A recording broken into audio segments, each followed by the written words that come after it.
Hello,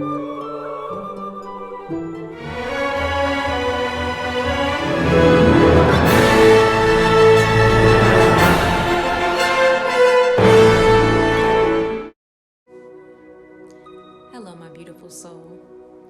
So, I'm going to talk to you today about the 4 types of nurture that our inner child needs. We must remember that although we are adults or young adults, we are still carrying our inner child. Every woman has a little girl inside of her that is with her always, and every man has a little boy that is with him always. And that man and that woman is there to nurture your own inner child. But on this earth, in this dimension, we are meant to communicate with other people. We are meant to have human interaction. We are not meant to just be here alone and to always be alone. We are meant to have connections with others. And when it comes to parenting, there are certain types of nurture that quality parents can give to their children. And if a child is deprived of that nurture, they will have difficulties in developing as they grow. And if that child is deprived of any type of nurture, then they have to fend for themselves, and they are a little bit behind from the rest of their peers. There is a major difference between someone that is raised off of love and a person raised off of survival. A child that is raised off of unconditional love was given love throughout their entire childhood. Their parents loved them. Their parents treated them with appreciation, attentiveness, attention, and respect. This will really boost a child's self-esteem. So by the time they go through adolescence and they enter emerging adulthood, they have a very smooth transition. And as they exit emerging adulthood and they enter into their late 20s, going into their 30s, that transition is very doable. And they will tend to thrive in those moments. But to the children that were raised off of survival, they were deprived of nurture. They were emotionally neglected. They will have a struggle as they go through adolescence, their first growing pains that they go through as they go through puberty. And as they enter emerging adulthood, they are delayed emotionally because they've had to adopt certain behaviors to survive. They did not learn how to thrive.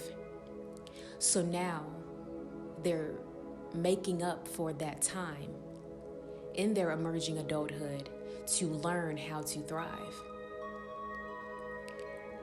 And parents should want for their kids to have a smooth transition into adulthood so that they can get out there on their own.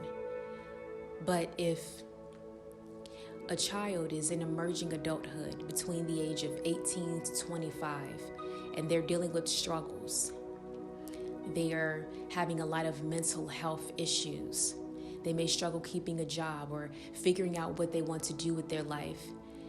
And by the time they reach their late 20s, sometimes they still may be living at home. And in this case, because they spent so much time in their early adulthood years making up for lost time, they now are playing catch up. And when parents can see that their adult child in their 20s is struggling and still living at home, then the parent can tend to look at the child and think, what's going on with them? But the parent must first actually look at themselves and think, what did I do to nurture my child? What did I do to teach my child how to be an adult? What did I teach my child about life? How could I have helped my child to be in a good position mentally, emotionally, physically, spiritually, so that they can be very equipped to live in the outside world as an adult? You see, it's up to the parents to do their due diligence. But if they fail to do what they were supposed to do as parents, then it's the children that suffer. So what are the 4 types of nurture that every child needs? So what are the 4 types of nurture? There's physical, verbal, emotional, and spiritual. Let's start first with physical.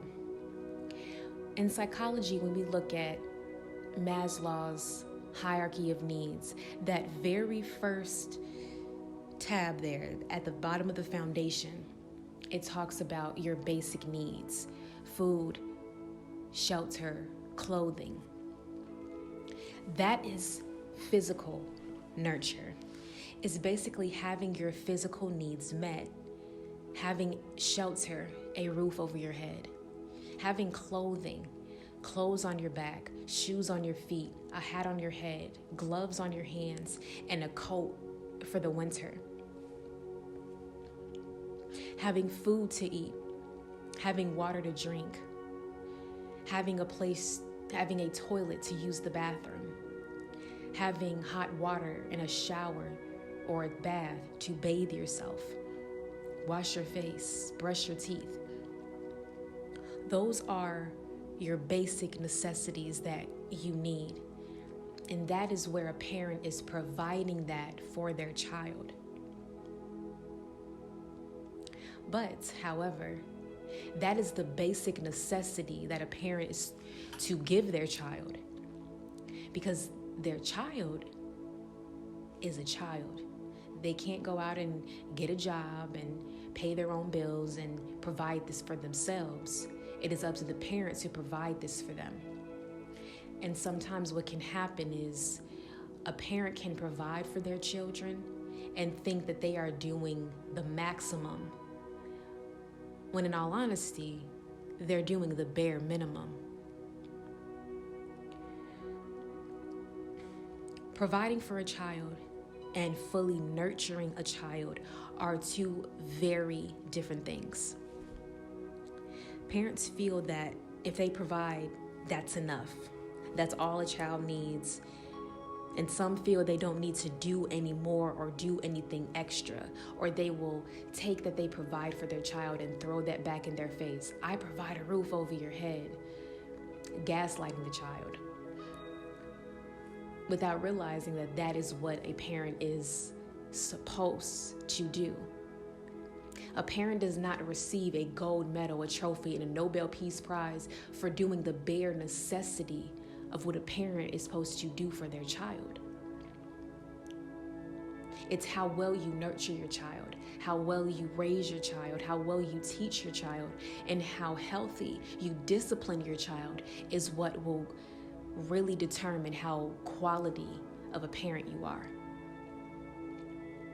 If a child grows up where their physical nurture was present but were deprived of the other 3, that child will suffer. Those children that were deprived of full, proper nurture did not have a fulfilling childhood. The second type of nurture is verbal nurture. Verbal nurture is also mental nurture, where the mind is filled with love, positivity, and affirmation. This is speaking kindly to your children. Words of affirmation. I'm proud of you. You are beautiful. You are smart. I love you. Are words of affirmation that a child needs to hear. It makes their soul feel sweet, warm, and comforted. And it also increases their self-esteem. If the child feels loved, appreciated, cared for, and respected, that child will grow up healthy. Speaking respectfully is talking to the child, not talking at them. Uplifting the child and not putting them down. Encouraging them, not discouraging them. Asking your children, not demanding. You see, parents are the children's first teachers. So if they say, go get that, with a very aggressive and harsh tone, they are teaching the child that that is how you get things in life. And they will take that out into the outside world, and that's how they will talk to other people. But if the parent teaches their child that you ask politely, you say please, the child will do the same thing. For example, baby, can you run and go grab mommy's purse out of her room, please? You're teaching your child that that's how you should be spoken to. But parents can sometimes think that because they are the parent, that they can speak to their offspring any type of way and that they're supposed to take it. And then when their offspring speaks to them in that same type of energy, then the parent wants to get upset. But it's mom, dad, you're the one that taught your child to speak to you that way because you were the example. You were the epitome of how they know how to speak. So if a parent does not like how a child is speaking to them, they must think, what are they doing and how are they speaking to the child?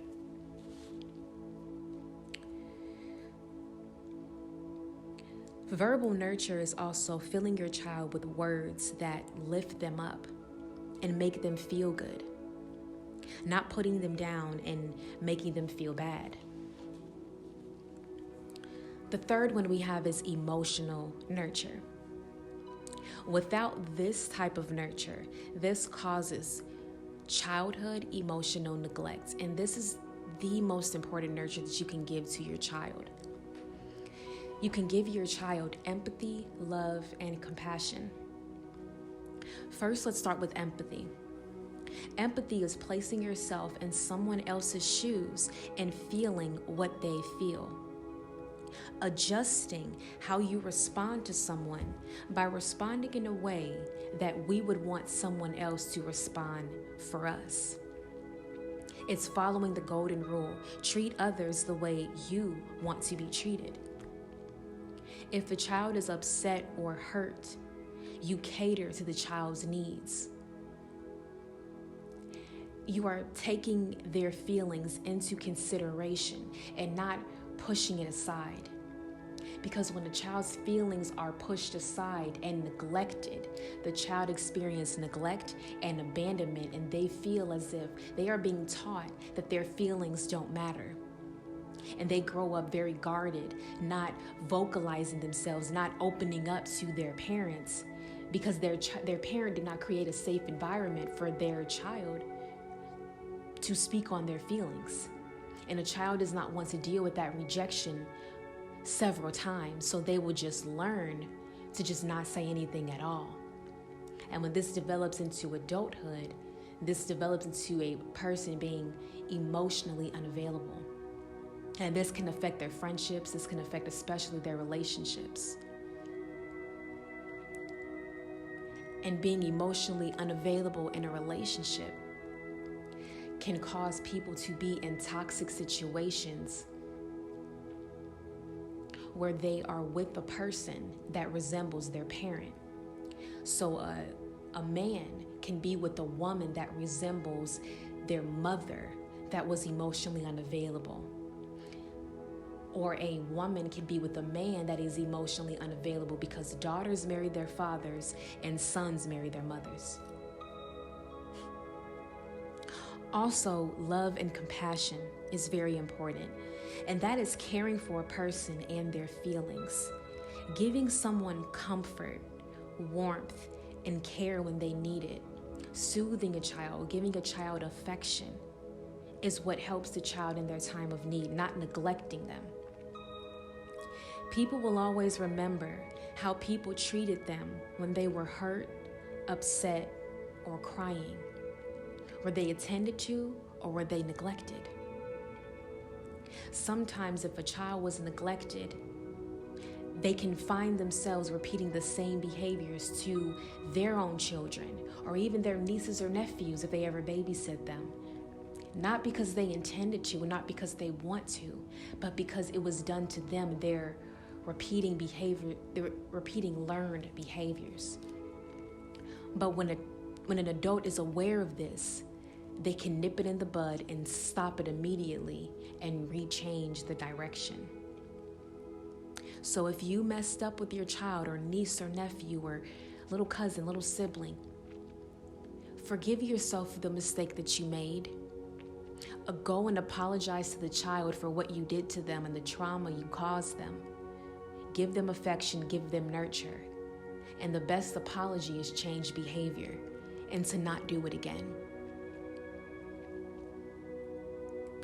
And if they are soothed and comforted, that is nurture that heals.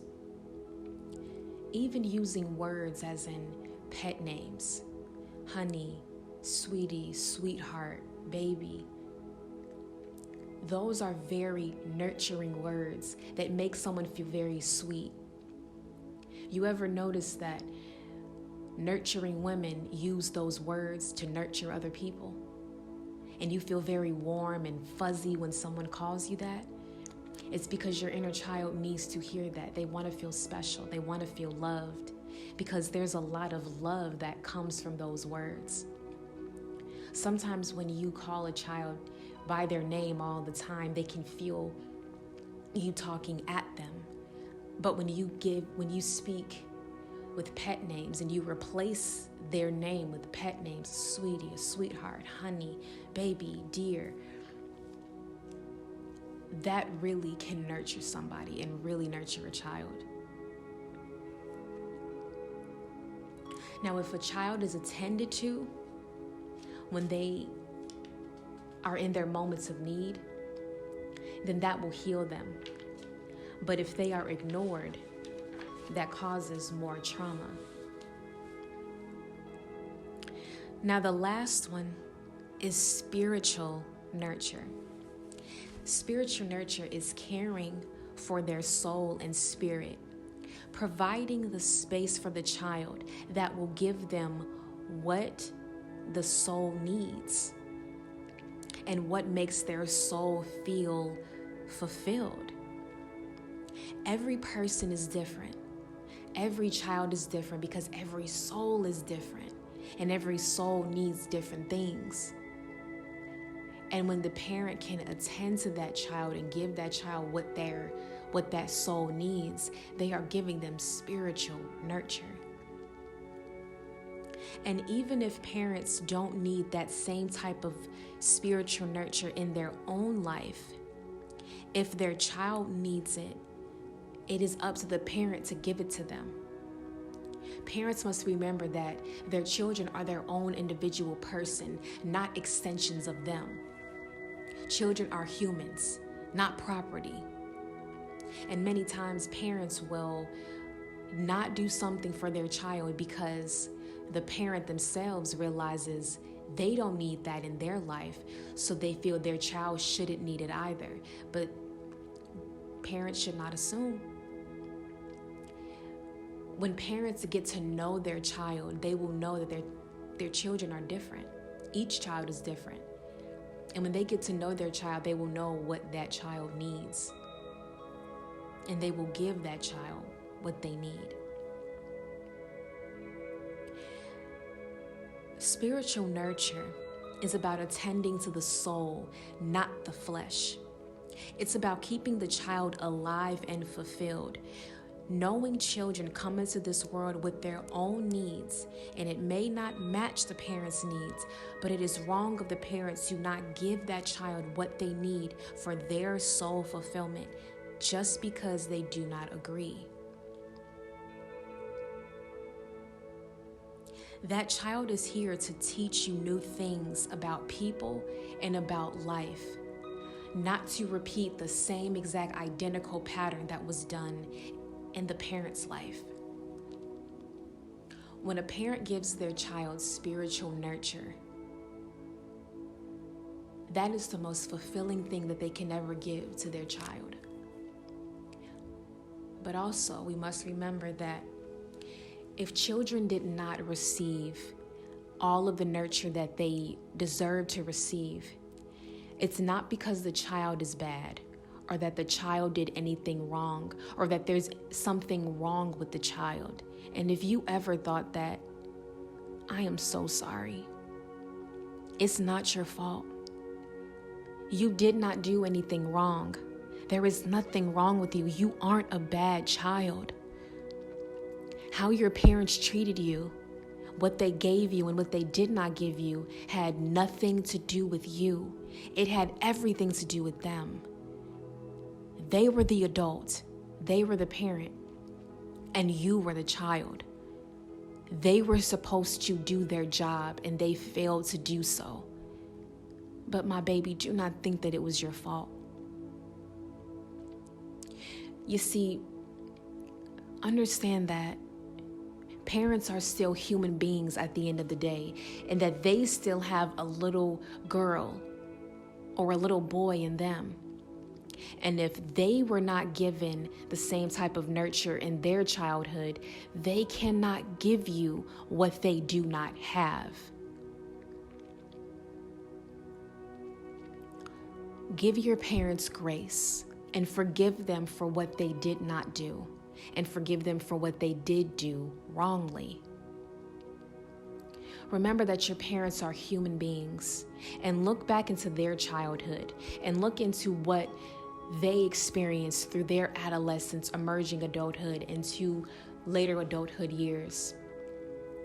Did they have everything that they needed?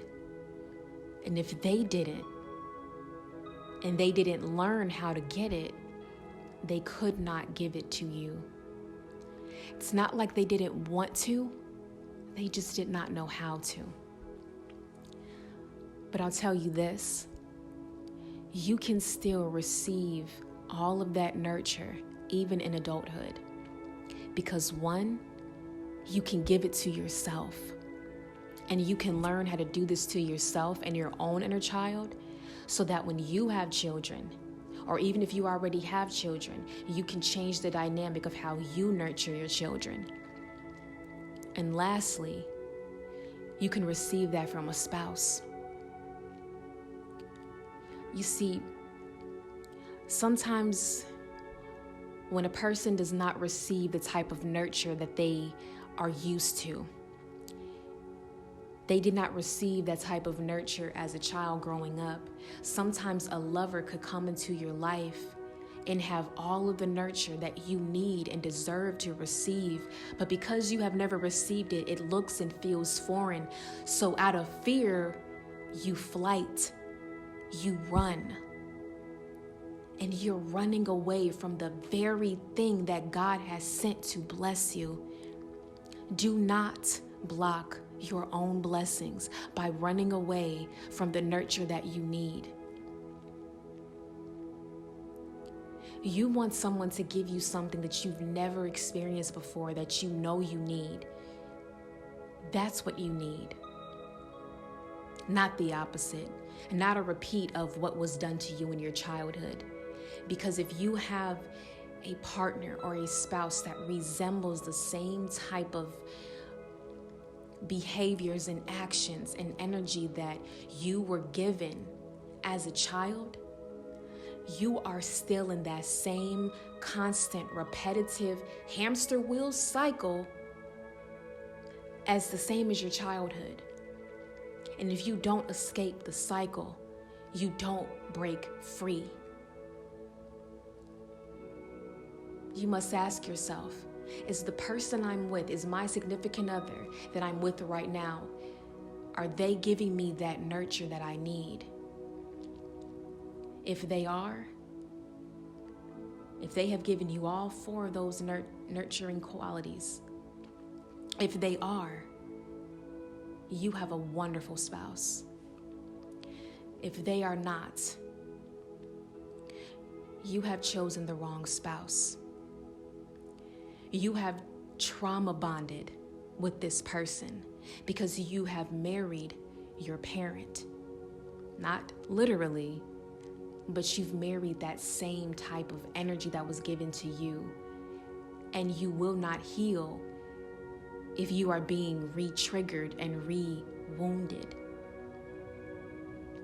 In order for you to completely heal and evolve and become your greatest version, you have to step out of that cycle. You have to release that karmic energy. You have to get out of that repetitive cycle and enter a new cycle where you receive everything that you are meant to receive, what God is trying to give you. Because you deserve to be healed. You deserve to be loved, and you deserve to be nurtured the way that you deserve to be, the way that you need to be.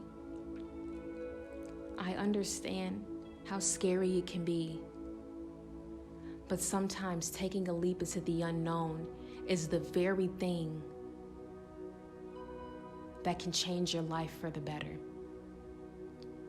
So do you want to evolve and heal, or do you want to stay the same and continue to be triggered? The choice is ultimately up to you.